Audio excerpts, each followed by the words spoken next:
டேய் விஜய், லேட் ஆயிடுச்சுடா, சீக்கிரம் வா.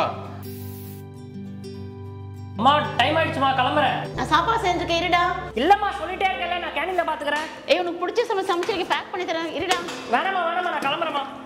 ஏய் விஜய், விஜய்.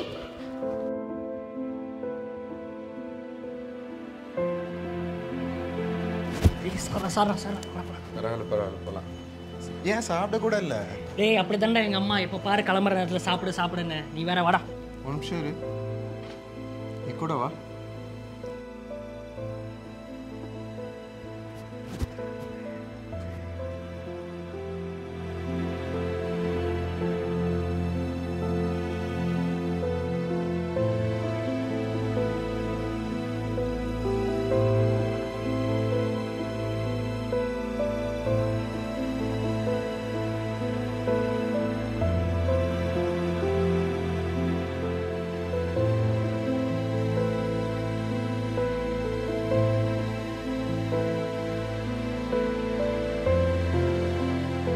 டேய் விஜய், பாத்தியா அம்மா எவ்வளோ வருத்தப்பட்டாங்க பாத்தியா? அவங்க உனக்கு ஆசையாக செஞ்சதெல்லாம் அவ்வளோ நேரம் ஸ்பெண்ட் பண்ணி சமைச்சதெல்லாம் வேஸ்ட்டாக போதேன்ட்டு வருத்தமாக இருக்கிறாங்க. இப்போ உட்காந்து எல்லாத்தையும் கழுவிட்டு இருக்கிறாங்க. அதை வச்சு என் மகன் சாப்பிடாம போகிறானேன்னு அவங்களுக்கு அதுதான் எல்லாத்தோடையும் அவங்களுக்கு கவலை, அவங்களுக்கு பாரம். நீ பார்த்தது கூட இவ்வளோதான். ஆனால் அவங்க காலையவே இருந்துச்சு, அவங்க பைபிளை வாசித்து அப்பாவுக்கு காஃபியை போட்டு அப்புறம் ஒவ்வொருத்தருக்கும் குடும்பத்தில் பிடிச்சதையெல்லாம் அவங்க செஞ்சு அவங்களும் கிளம்புறதுக்கு நேரத்தை ஒதுக்கி அப்போது காலையில் 5 மணி 6 மணிக்கு எழுந்துச்சு இதெல்லாம் டெய்லி காலையில் செஞ்சிட்ருக்குறாங்க. ஆனால் நம்ம அதெல்லாம் பார்க்குறதே கிடையாது. நம்ம வாழ்க்கையில் என்ன நடக்கும், நம்ம சந்தோஷமாக இருக்கிறதுக்கு என்ன பண்ணுறது, அவ்வளோதான் நம்ம நினச்சிட்டு அதை மட்டும் நோக்கி பண்ணிகிட்ருக்கோம். பார்த்தியா எவ்வளோ வருத்தப்படுத்துகிறோம் அம்மாவை. அப்படி தான் நம்மளை பற்றி யோசிக்காமல் we have to take care of others. நம்ம மற்றவங்களை அவங்க ஃபீலிங்ஸ் அதையெல்லாம் நம்ம சிந்தித்து பார்க்கணும். அவங்களுக்கு என்ன பண்ணி கேர் பண்ணுறதுன்னு யோசித்து பார்க்கணும். அவங்களுக்கு எப்படி சந்தோஷத்தை கொண்டு வர்றதுன்னு நம்ம யோசித்து பார்க்கணும். இன்றைக்கி அப்படிப்பட்ட உள்ளம்தான் குடும்பத்துக்கு ஒரு மகிழ்ச்சியை கொண்டு வரும். நமக்கு மட்டும் இல்லை, நீ பார்த்தனா உனக்கு நீ சிக்காக இருக்கும் போது அம்மா எவ்வளோ கேர் எடுக்கிறாங்க. ஏதாவது வலி வந்துச்சுன்னா தைலத்தை பூசி விடுறாங்க, உனக்கு ஆசையானதை சமைச்சு கொடுக்குறாங்க, சூப்பு செய்கிறாங்க, அப்புறம் தடவி விடுறாங்க, இன்னும் என்னென்னமோ பண்ணுறாங்க. ஆனால் அம்மா சிக்காக இருக்கும் போது நம்ம ஈஸியாக அவங்க பார்த்துப்பாங்க அப்படின்ட்டு உதறிட்டு போயிடுறோம். அவங்க பார்த்துப்பாங்க, அவங்க சரியாக பெரியவங்க தானே அப்படின்ட்டு போயிடுறோம். பட் அவங்களுக்கும் ஒரு பராமரிப்பு வேணும். அப்பா நமக்கு எவ்வளோ ஏற்ற ஸ்கூலை பார்த்து கொடுக்குறாங்க, நமக்கு எல்லாம் நமக்கு தேவையான திங்ஸ் இருக்கான்னு வாங்கி கொடுக்குறாங்க, நமக்கு இன்சூரன்ஸ் எல்லாம் பார்க்குறாங்க, டாக்குமெண்ட்ஸ் எல்லாம் அவங்க பார்த்துக்கிறாங்க. ஸோ இப்படி நமக்கு வாழ்க்கைக்கு தேவையானதெல்லாம் அவங்க பார்க்கும்போது நம்ம எப்போவாது கேட்டிருக்கோமா, அப்பா உங்கள் வேலை எப்படி போகுது, நீங்கள் நல்லா இருக்கீங்களா அப்படின்ட்டு ஏதாவது கேட்டிருக்கோமா, அவங்கள்ட்ட உட்காந்து பேசியிருக்கோமா? டைனிங் டேபிளில் கூட அந்த ஒரு டைம் தான் குடும்பம் எல்லாரும் சேர்ந்து சாப்பிட்றோம். அப்போவும் நம்ம ஃபோனில் நோண்டி நம்ம ஃப்ரெண்ட்ஸ்கிட்ட தான் மெசேஜ் அனுப்பிட்டுருக்கோமே தவிர பக்கத்தில் உட்காந்துருக்கிற அப்பா அம்மாவை பார்த்து பேசுகிறதே கிடையாது. அவங்களுக்கு அவ்வளோ வருத்தத்தை இது உண்டு பண்ணுது. அவங்களுக்கு வேண்டியது என் மகன் என்கிட்ட பேசினான், நான் செய்கிறதுக்கு கூட அவன் பதில் தேங்க்யூன்னு சொல்லக்கூட வேண்டாம், ஆனால் என்னை நோக்கி பார்த்து என்கிட்ட வந்து பேசினாலே எனக்கு ஒரு சந்தோஷம், அந்த மினிமம் தான் அவங்க எதிர்பார்க்குறாங்க. அதை கூட நம்ம ப்ரொவைட் பண்ண முடியாமல் போகுது.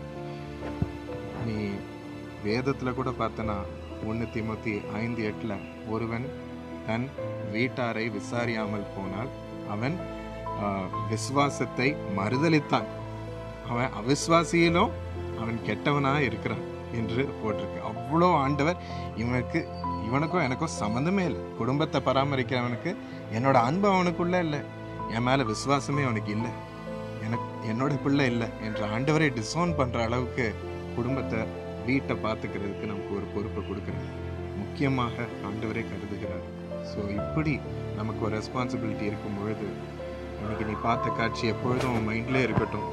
அம்மா என்ன செய்கிறது உங்களுக்கு, நீங்கள் செய்கிறத நான் சாப்பிட்டாலே அவங்களுக்கு பெரிய சந்தோஷம் என்று சொல்லி அவங்க கூட உட்காந்து சாப்பிடுவோம், அவங்க கூட நல்லா பேசுவோம். சரியா?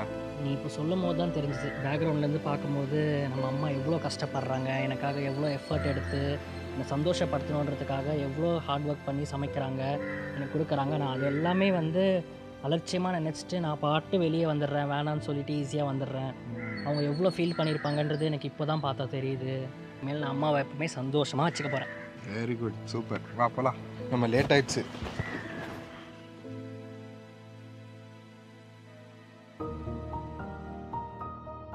வந்துச்சு விஜய்.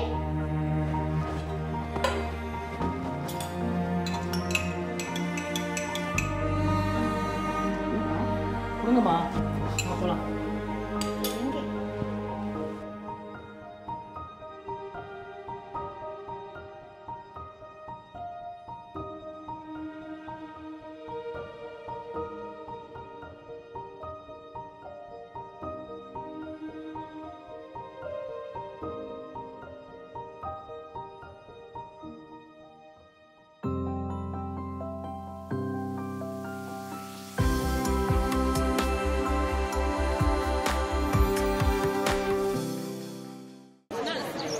இப்போ அமைதியாக இருக்க போறியா இல்லையா?